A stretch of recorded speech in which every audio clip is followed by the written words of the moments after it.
operations of building, not just in the city of Kampala, but across Uganda as a nation. Now, in recent past, a number of accidents springing from collapsed buildings has disturbed Ugandans' safety nets of building operations, henceforth prompting officials to sleepless nights in search for possible solutions to this problem in our country. And for a while now, such accidents have been deemed to almost no existence. Now, the body responsible has come up with a docket of plan to solution through its increased impromptu checks on buildings. We are privileged to have Herbert Ziwa, who's the spokesperson for the National Building Review Board, here to dig deeper into this matter. You're most welcome, Herbert Ziwa. Thank you. How are you? Very fine. How are you doing? Very, very good. Yes. Now, as you are the face of this board, we want to understand there's been some mounting cases of buildings collapsing, people losing their loved ones. You do have workers, casual workers, who wake up to go perform their duties in the building only for that building to come collapsing down of them. Such cases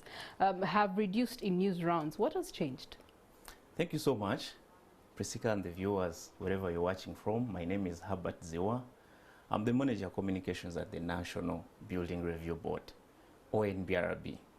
First of all, NBRB is a body corporate under the Ministry of Works and Transport, whose mandate is stipulated under the Building Control Act of 2013. This act came into being after government finding out that the built environment was being regulated by many laws.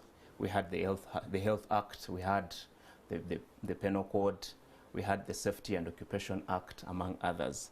So in trying to harmonize the legislations about the built environment, in 2013 Parliament enacted the Building Control Act. And now in this act under Section 9, that's where you find the responsibilities and the mandate of the National Building Review Board. And one of the mandates of the National Building Review Board is to monitor and regulate the built environment, both private and government buildings. Second, we try to ensure that these buildings are accessible by persons living with disabilities. We also supervise the operations of the building committees.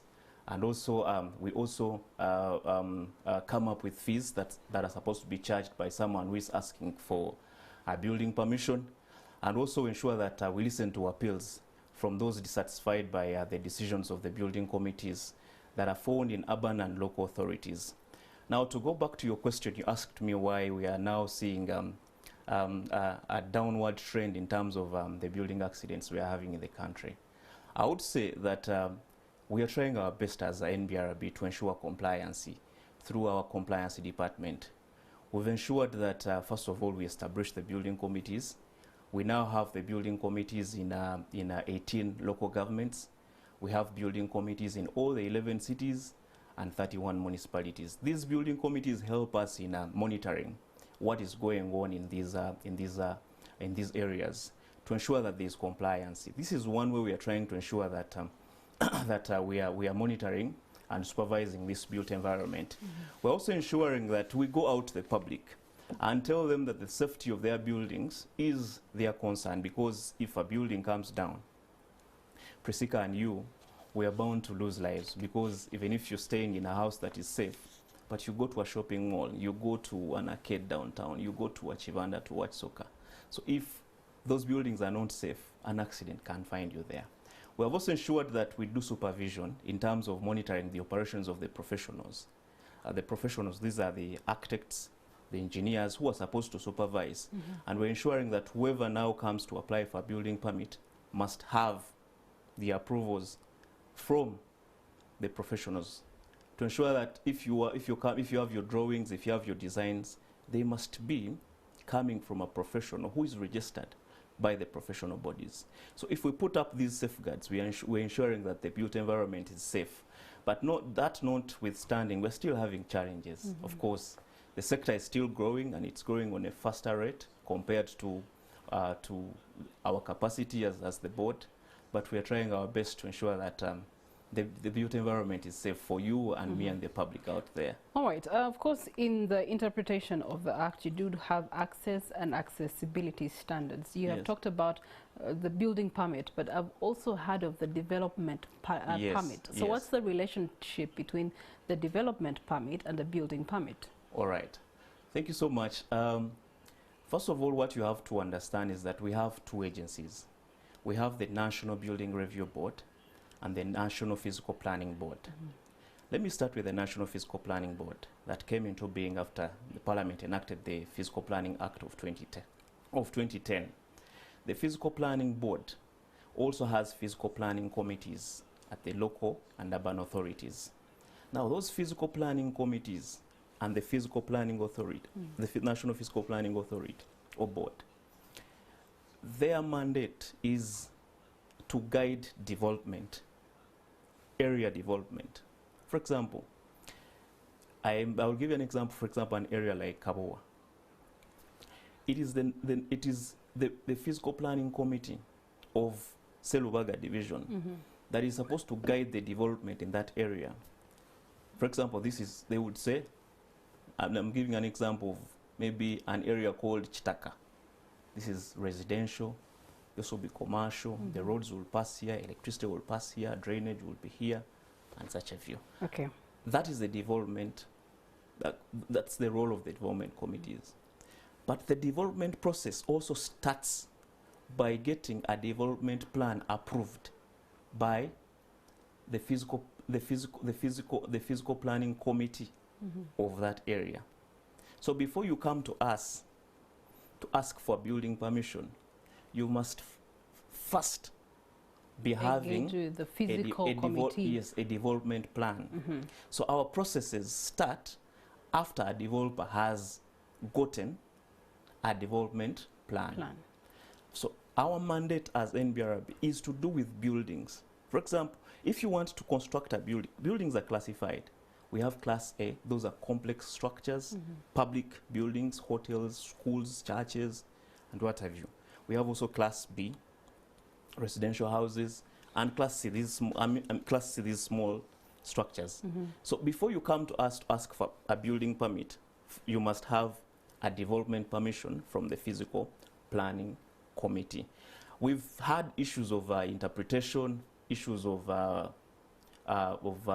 interpretation, but we've had meetings with the leadership of the two agencies to ensure that we streamline our operations and also to ensure that the public understands what exactly we are doing. We're almost doing the same job, but theirs stops at planning, area planning, and ours is to do with buildings, because it is at our position that you find the professionals in the built environment, the engineers, the architects, the surveyors, they're all under our docket. Okay, yes. All right. Speaking of which, in terms of operations, when it comes to building, I know that there's so many things that you have to consider: the erection of a building, a demolition of a building. You look at plumbing, drainage, and so on and so forth. We get to see a lot of buildings coming up here in the heart of Kampala that are affecting the drainage of that area code, which then causes disaster, disease, among other things. And so for the National Review Board, how are you handling that to revert it? Because ideally that would mean demolish the building because they're not building according to the physical plan. Okay. Yes, as I told you, our operations go down with the operations of the building committees in the different areas in the country where these building committees are operational. So in Kampala, to be specific, we are working with the Building Committee of Kampala, of KCCA, to ensure that the drainage that you're talking about is not blocked during the process of construction. We're also ensuring that the physical planning of such areas is in tandem with the development, the development of that area, to ensure that we don't have vagueness, we have clarity on what exactly is supposed to be done, because we need to plan the city. We need to have a city that is safe, that is built in a manner that is safe for everyone. So all those safeguards must be put in place to ensure that the city is safe for everyone. Okay, all right. Yes. So if I wanted to access a building permit, what are the requirements? As I told you, buildings are classified. So the requirements for someone to get a building permit for a class A or B structure are different from the requirements of someone who wants to put up a small structure under class C. If you want to put up a class A kind of structure, those buildings are complex. First of all, you must have your designs, both architectural designs, civil, sometimes you need electrical designs. All those must be done by professionals. After that, we must also find out the ownership of the land, where you want to put the building. Is it your land? Is it titled? Is it a chivanja kind of land? So we must also find out that. After that, you must pay building fees, building control fees. An assessment must be done depending on the size, the area floor size, and the height of your building. That assessment is done and you pay. To URA, that money goes to the consolidated fund. It does not come to our accounts as NBRB. It goes to the consolidated fund. After that, after assessing that you've complied with all the requirements that you need to put in place to ensure that the kind of building you want to construct is safe, that's when we issue a building permit. That building permit is issued by the building committee in an area where you're putting up your development. Okay. Yes. All right.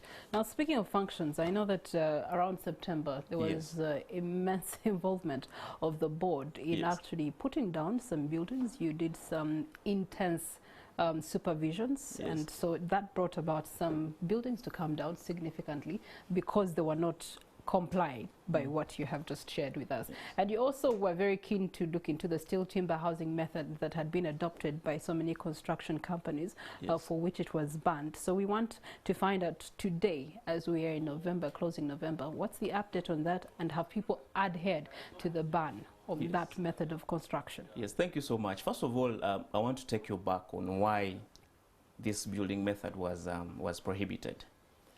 In 2020, our investigations department started an investigation on this new building method that was brought in here by one of the persons we have in our sector. He went abroad, saw some people doing it, and he transferred it here. So when he brought it here, he patented it as STC, but it is still timber concrete composite building method. This is where people join steel with timber and they use it as slab and continue with constructing. So after doing the studies and investigations, we found out that this method is not safe. Why? One, we found out that at the moment we do not have enough skilled manpower to carry out this method. Not skilled manpower in the sector at large to do the conventional building method, but to carry out this exact building method. Those who were doing it were, I would say, gambling. Then secondly, we found an issue with the materials. For example, we didn't know the behavior of steel and timber. After some time, how does the two materials behave? We didn't know that. Then thirdly, we found out, and this is very important, that all those that were carrying out this method, their drawings were for the old building method. So when in application they were giving you an old method that they will use, the conventional method. But when you go on ground, they're implementing the new building method. And this is totally against the law, because that means that your construction method is not approved, and it is prohibited for anyone to carry out any construction of a building without permission, without authorization. So basing on that, we advised the minister to prohibit this building method, and he did that on 19th September, basing on Section 42 of the Building Control Act. But we didn't stop on prohibiting. We said that, one, we need to come up with guidelines on how this method should be carried out. We also tasked our building committees to carry out structural integrity assessments on all these structures that had been constructed using this method. One, to find out those that were in a state of being improved. The building committees were asked to recommend so. But those that were to be found in a state of the state of not being in a position of being repaired, the building committee would also advise that those structures be put down, but according to the law. So immediately after that notice went out, we directed the building committees within 6 months to furnish us with the findings of their integrity assessments to guide on the next course of action. Okay. So that's where we are now. All right. There have been many arguments. There are those who are saying that we are trying to stifle innovation, that we don't want people to innovate. Yes, we want people to be innovative, but innovation should be fitting within our environment.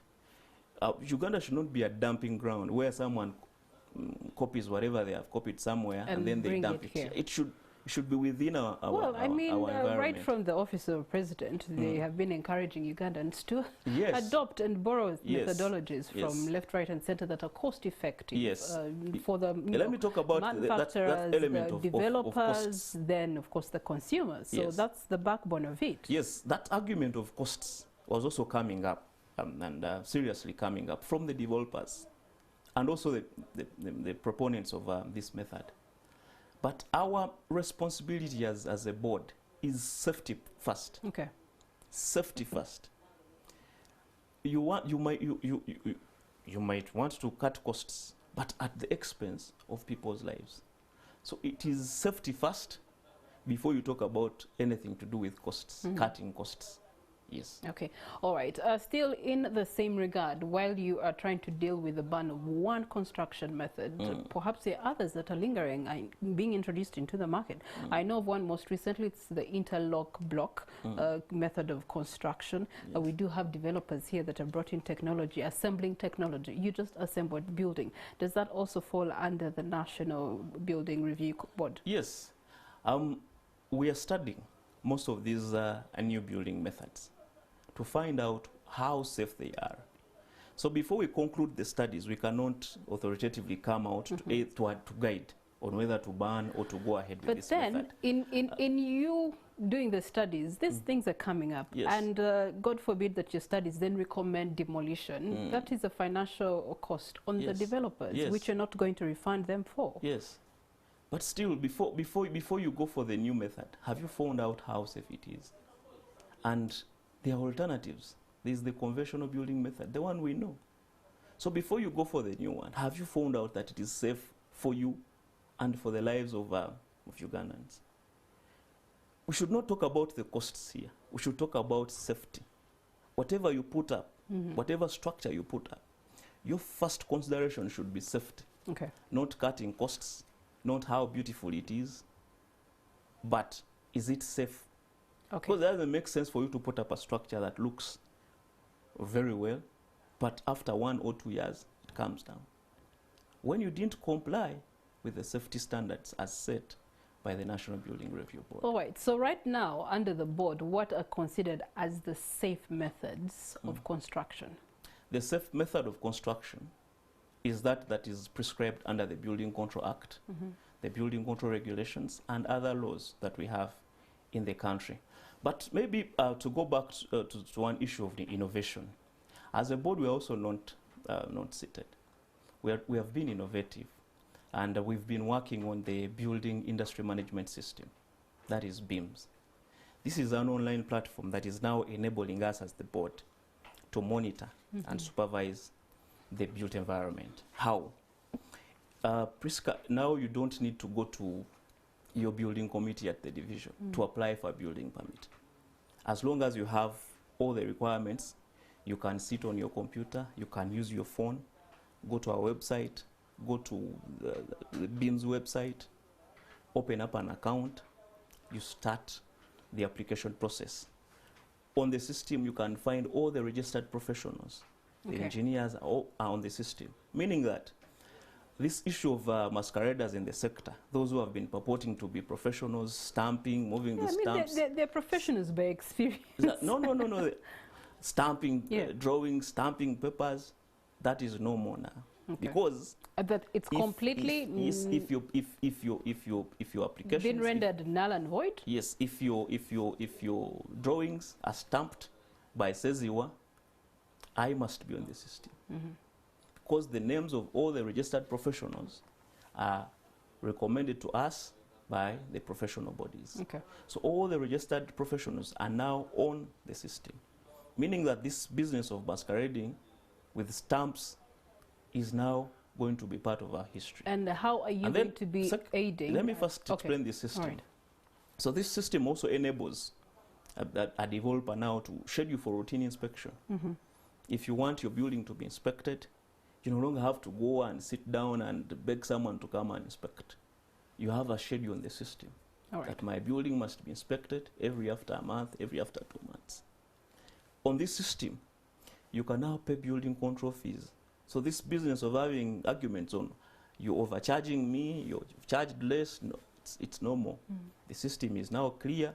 With a You standard just rate. look at the measurements of your buildings, and we know this building is classified under Class A, and it is located in Kampala or Wakiso, and the fees are clearly stipulated. Okay. The fees that are paid in cities are different from the fees that are paid in municipalities and local governments. So we no longer have these arguments. You can also lodge appeals on the system. If you're not satisfied by the decision of a building committee, you can appeal to us as the National Building Review Board, and we take a decision. We can either agree with the decision of the building committee, we can ask for some adjustments, or we can go against the decision of the building committee. But whichever way, if you're not satisfied as a developer, you have a right to go to courts of law and seek for justice. So this system should be embraced by Ugandans because it has come, first of all, to ensure efficiency in the built environment, to reduce corruption, because people were saying when you go to ask for to apply for building permission, there's been a lot of corruption, to be honest. Okay. So if there is no human-to-human contact, there is less interaction. Right. And then this system officially... As we close it down, of course, our time is fast spent. Yes. We'll definitely continue this conversation on another day because it's deeper than, what meets the eye. Yes. But that brings us to a close of Morning at NTV. Herbert Ziwa, thank you so much. We look forward to having an extension of this conversation because I know that it's important to each one of you.